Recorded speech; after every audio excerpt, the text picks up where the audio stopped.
Hi guys, it's Natalie. Welcome back. And in super exciting news, Lent is over, which means I'm back to eating copious amounts of chocolate. I want to start by sharing a fun little book that is a worldview changer. And it's something that if, and this is a big if, we were to implement the very simple idea in this book, it would absolutely transform the way that you go about doing your ministry. And actually, it's not a book on ministry. The author wasn't a saint. I don't think the author was even Catholic. But he did write a book on business and entrepreneurship that sold literally millions of copies. I think it has a lot to teach us. Whoa, Natalie. I'm sorry. I just don't feel very comfortable studying a book that's not a Catholic book. Is there maybe a Catholic or Christian knockoff that we could study instead? Dude, heck, no, seriously. This is not going to be the first business book that I'm going to bust out. I have been reading literally dozens of these books because I'm a nerd, first. But second, one of the reasons I get so excited about reading these books is because I see written inside these pages the lives of some of the greatest entrepreneurial saints that the church has ever seen. I am talking about the entrepreneurs, people like St. John Bosco, Teresa of Calcutta, Teresa of Avila, St. Francis, St. Dominic, the ones who changed the world. They used the same practical business strategies in order to build effective ministries that are written inside these books. And I want to be able to take these books and translate them into ministerial language so that you can build a ministry that is going to change the world, just like their ministries changed the world. All right, with all that build-up, let me introduce this book to you. Michael Gerber started writing this book when he was doing consulting for small business owners. When somebody really starts a business, often this represents somebody's dream. It's something that they're very passionate about. They're so excited to move forward in building something great. So when a small business dies, when it fails, it often represents the crushing, not only of somebody's passions or dreams, but often their entire life savings. And it's a devastating thing, and hundreds of thousands of small businesses closed every year. So he was noticing some very similar patterns of behavior among these entrepreneurs. And in order to share what he was observing, he developed, it's almost a fable. Once upon a time, not so very long ago, the world's best electrician was born. Now this guy had it all. He doesn't get along with his boss so well because his boss doesn't get electricity. He's done. World's best electrician said, these guys don't appreciate me. They don't appreciate the work that I do. I'm going into business for myself. He calls his business World's Best Electrical Company. His customers rave about him. They rave about him to their friends.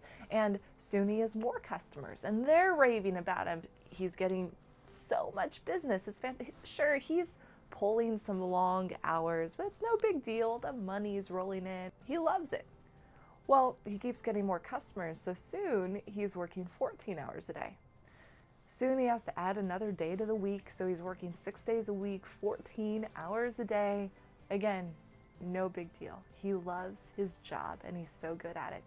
A year and a half goes by. He's now pulling 16-hour days, 6 days a week. And then tax season hits.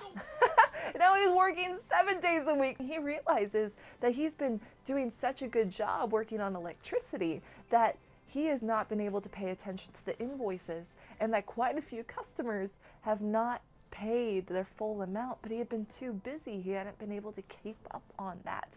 The last straw happens when the van gets into an accident. All of a sudden, he is behind on all of his customers. They're calling in to complain.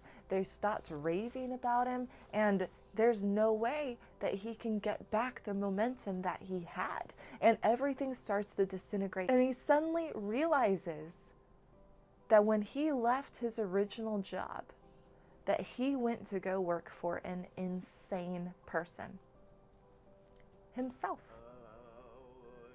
Here's the mistake that the electrician made. He did not realize that you cannot work in your business as an electrician, doing all the electricity, getting all the jobs done, working with the customers, and on the business at the same time, meaning building the systems, doing the management, doing the marketing, doing the invoicing, doing all the various things that are needed in order to keep the system of the organization moving forward and working smoothly. Can't do both of these things without going insane.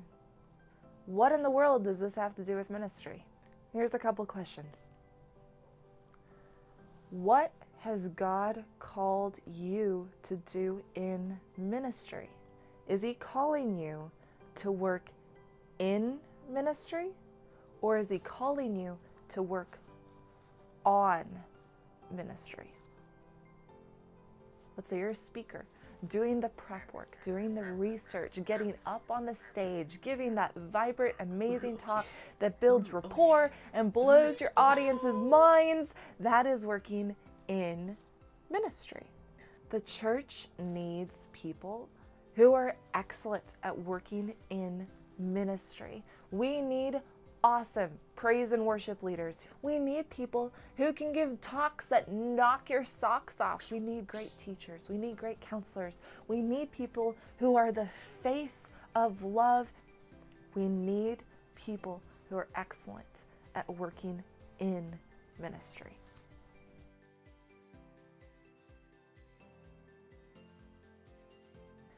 When you work on ministry, you embrace the role of leadership in an entirely different way. Different roles require different skill sets. Managers embrace the role of leadership because you guys are awesome. You're the ones who build a fantastic yearly calendar. You're the ones who always have your youth refrigerator stocked with the snacks that the kids love and like the most. You're a communicator. You are the system manager. Another type of leadership is the entrepreneur. You are visionaries. Where other people see disaster and confusion, you see possibility. You can get anybody on board with an idea and moving ministry forward in important and exciting ways. Most lay ministers I know feel very overwhelmed, and a part of that reason is because our jobs have not been properly defined. Are you working in ministry, or are you working on ministry? Because most of us are doing both, which is a fantastic recipe for burnout. And worse, when you're spread too thin, you can't do things well. Now, for those of you who might be sitting there thinking that I'm suggesting that people who work on ministry never work in ministry, oh no, that's not what I'm saying at all. In fact, I think if you are called to be a leader, you better be awesome at a whole variety of skill sets that are necessary to work in ministry. At the very least, proficient. And this is why.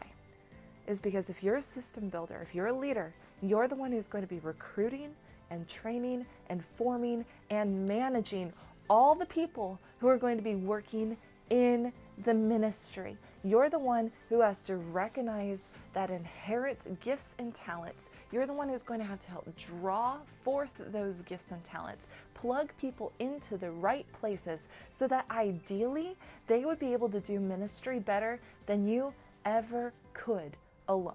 I would strongly suggest do some ministry in which you're working in the ministry, so that you stay connected. I do occasionally need to go lead a small group or give a talk because that's something that I get excited about. That's something that reignites my passion so that I can go back and write checklists.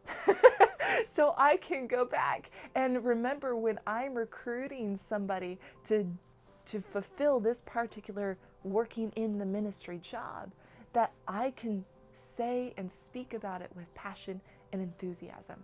People who work on ministry need to be very familiar with working in ministry, but it's not your full-time job. It should not consume all of your time. All right, question time. First, what is your job? Have you been called to work in ministry or on ministry? And if you're in a little bit of despair because it turns out that you've been asked to do both, this is just the first step in moving towards a place where you can get a little bit more control over the job that you are called to do so that it is more balanced, so that you can approach it in a way that you can be more effective and live a healthier life yourself. I would love to hear from you. Comment your thoughts below. Don't forget to like the Facebook page, subscribe to our YouTube. I'll see you next week. God bless, guys.